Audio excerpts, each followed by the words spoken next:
চলো বাড়ি যাওয়ার সময় হয়ে যাচ্ছে। এই এখন আমরা বাড়ি যাচ্ছি। চলো সবাইকে টাটা। ও মা আবার পরে আসবে, আমরা আবার অন্যদিন আসবো, ঠিক আছে? ঐশীর কালকে তোর কিন্তু পোগলা দাঁত বেরিয়ে যাচ্ছে।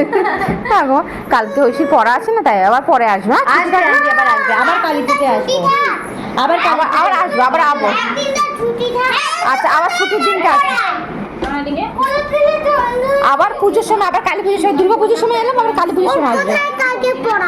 আছে আন্টির কাছে পড়া আছে। মনডেই তো পড়া থাকে, মনডেতেই তো পড়া থাকে, সানডেতে পড়া থাকে, মনডেতেই তো পড়া থাকে। আবার অন্যদিন আসবো। চলো বেরিয়ে যাই।